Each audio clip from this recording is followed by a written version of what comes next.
హైకోర్టులో హైడ్రా కూల్చివేతలపై హాట్ గా విచారణ జరిగింది. హైడ్రా తీరుపై న్యాయస్థానం సీరియస్ అయింది. రికార్డ్స్ పరిశీలించకుండానే గుడ్డిగా ఎలా కూల్చేస్తారని హైడ్రా కమిషనర్ రంగనాథ్ను ప్రశ్నించింది. హైడ్రా మంచిదే అయినా చట్టాన్ని మాత్రం ఉల్లంఘించొద్దని వార్నింగ్ ఇచ్చింది హైకోర్టు. ఇక మూసీకి ఇరువైపులా సర్వేలతో హైడ్రాకు సంబంధం లేదన్నారు రంగనాథ్. పేదలు మధ్యతరగతి ప్రజల ఇండ్లను హైడ్రా కూల్చేయలేదన్నారు.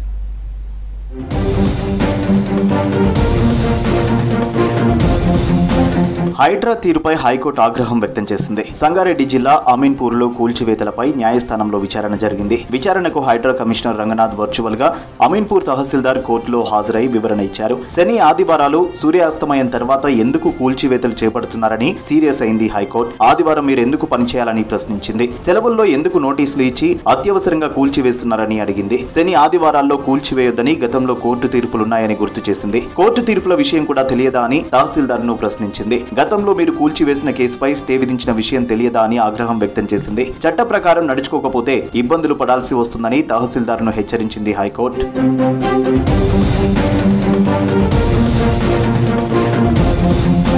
రాజకీయ నేతలు ఉన్నతాధికారులు చెప్పినంత మాత్రాన అక్రమంగా ముందుకు వెళ్లొద్దని తెలిపింది హైకోర్టు. ఇల్లు కూల్చే ముందు యజమానికి చివరి అవకాశం ఏమైనా ఇచ్చారా అని ప్రశ్నించింది. స్థానిక ఎంఆర్ఓ కూల్చివేతకు అవసరమైన సామాగ్రిని అడిగితే తాము ఇచ్చామని రంగనాథ్ వివరించారు. పొలిటికల్ బాస్లను సంతృప్తి పరచడానికి కూల్చివేతలు చేపట్టారా అన్న ధర్మాసనం ఇలాగే కంటిన్యూ అయితే అధికారులను సస్పెండ్ చేస్తామని తెలిపింది. ప్రభుత్వ ఆస్తుల రక్షణ పేరుతో అమాయకులను ఇబ్బందులకు గురి చేస్తారా అని హైకోర్టు సీరియస్ అయింది. విచారణను అక్టోబర్ 15కు వాయిదా వేసింది. అప్పటి వరకు యథాతథ స్థితి కొనసాగించాలని అమీన్పూర్ తహసీల్దార్ను ఆదేశించింది. కౌంటర్లు దాఖలు చేయాలని చెప్పింది.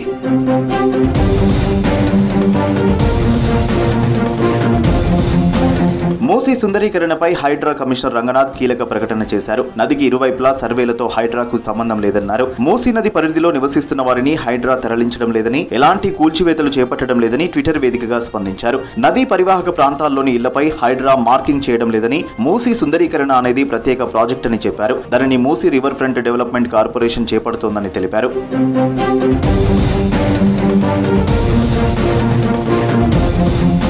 పేదలు మధ్యతరగతి ప్రజల ఇళ్లను హైడ్రా కూల్చివేయలేదన్నారు రంగనాథ్. ప్రజలంతా గమనించాలని, తప్పుడు ప్రచారాలు నమ్మొద్దన్నారు. హైడ్రా పేదల నివాసాల జోలికి వెళ్లదన్నారు. కూల్చివేతలన్నీ హైడ్రావి కావన్నారు. ప్రకృతి వనరుల పరిరక్షణ, చెరువులు, కుంటలు, నాలాలను కాపాడడం తమ బాధ్యత అన్నారు. వర్షాలు, వరదలు టైంలో రహదారులు, నివాస ప్రాంతాలు మునిగిపోకుండా చర్యలు, వరద నీరు సాఫీగా సాగేందుకు ఏర్పాటు, ప్రజలకు జీవన ప్రమాణాలు పెంపొందించడమే తమ లక్ష్యమన్నారు రంగనాథ్.